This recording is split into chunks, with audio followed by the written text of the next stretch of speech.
Hey, sports fans, Larry Eater, you got it. It's the epilogue for Athletics Chat number 49. And I know you're excited about it. I am too. We did it a little earlier today. And so Stuart was much happier with me, although it was a couple days later.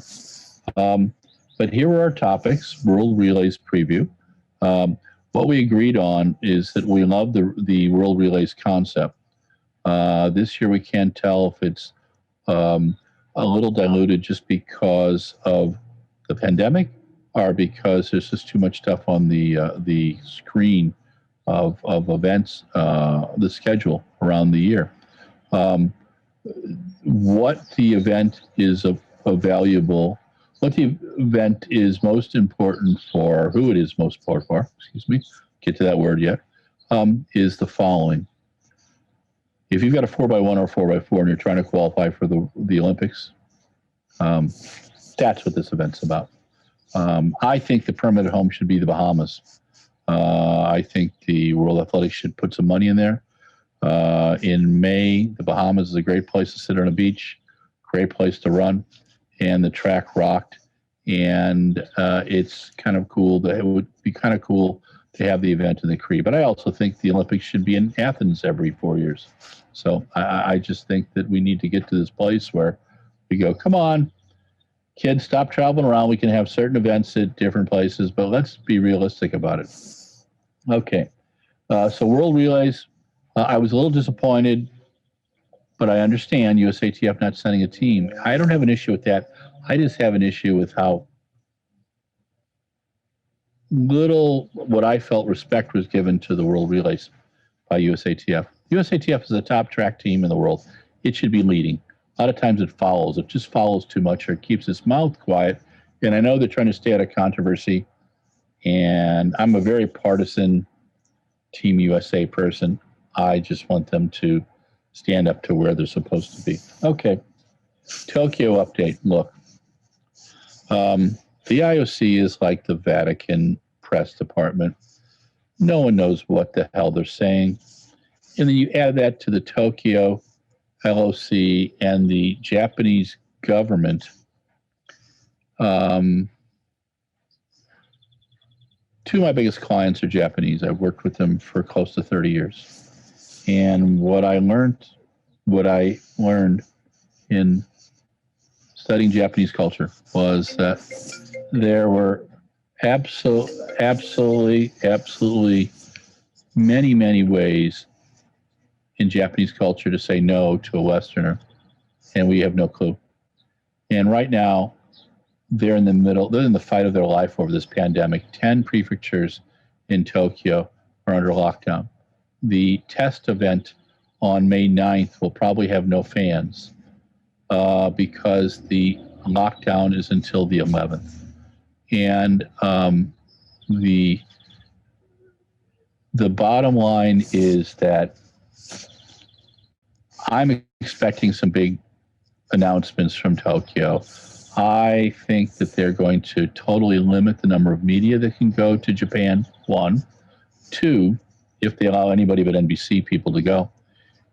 And two, I think that there's the possibility it can still be closed down as much as people think, Larry, you're smoking crack. So we'll have to see. Three, Drake Relays rocked this year. Great job, guys. And I love the amount of media content you gave us. I'm still working on some of the things. I'm going to do some nice features around them as well. So I'm kind of excited. But hats off to Morgan McDonald, former UW Badger, 4-time NCAA champion, ran a meet record of 13:21:55, took control with 600 to go, but ran confidently the whole time. And the thing is, it's like he had this almost horrific, scary injury down in Austin as he was getting ready for the trial of miles. And he's running so well. Guy's a stud. Anyway, Morgan, we'll have a beverage sometime when I'm back out in Wisconsin. And Eugene, the Hayward Field continues to impress. Shawnee Miller-Weibo in the rain. She had the 200 liter. Now she has the 400 liter. 49.08. My gosh. Lance, you're getting her into shape. Good job. And I love watching Shawnee run. She makes everything look so beautiful, but she also does this whole thing. She's like this warrior athlete. And each 100 meters, she gets a little faster. And when she comes down that final stretch, my gosh, good luck. You know, everybody should be having a sack lunch because she is cranking. I can't. We'll see a 48.7 from her before the Olympics. I mean, she's just incredible. Anniversary games. One of my favorite events is the anniversary games, and in London.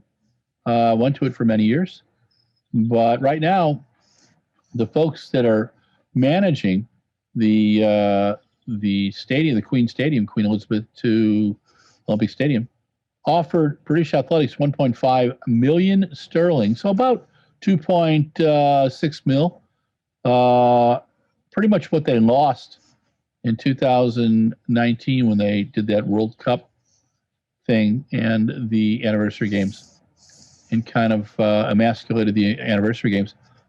They'll pay British Athletics money to move it. The issue is this: the stadium seats about 80,000. With the pandemic, they'll be allowed to put 30,000 in. That could be 25 to 28,000 people. That will be a sellout. British Athletics fans are absolutely wank crazy, and they're fun. I mean, I love going to meets in the UK.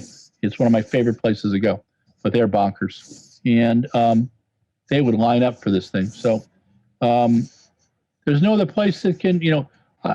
Do I love going any other place in the UK? Sure, Glasgow's fun, and I think Gateshead would be a blast, but they just don't have the seating. You know, they don't have, they couldn't put a big crowd in there. So we'll have to see what's going to happen. And then we have Jake Smith. This is what puts a smile on my face. Jake helped pace the British trials with Caleb Hawkins. Well, he ran a 3:50 for the 1500. 4 days later, he's running 25K of a marathon. And he goes, yeah, I'm feeling pretty good at 25K. I'll go to 17 miles. He's at 17 miles, and he keeps going. And he wins. Debut, 2:11. Just under 5-minute per mile pace. Pretty impressive. Jake, good job. So that concludes the epilogue. Athletics Chat number 49. Thanks to Mike Deering today. Thanks to Stuart Weir. If you like RunBlogRun, like us on Facebook, Instagram, Twitter. If you love us, subscribe on the YouTube channel. We have 2,500 plus audios and videos over the last 10, 11 years. And we have about, audio and video last year, just under 400. So there's something for everybody. Thanks again. Stay safe. Exercise. Hydrate. Talk to you soon.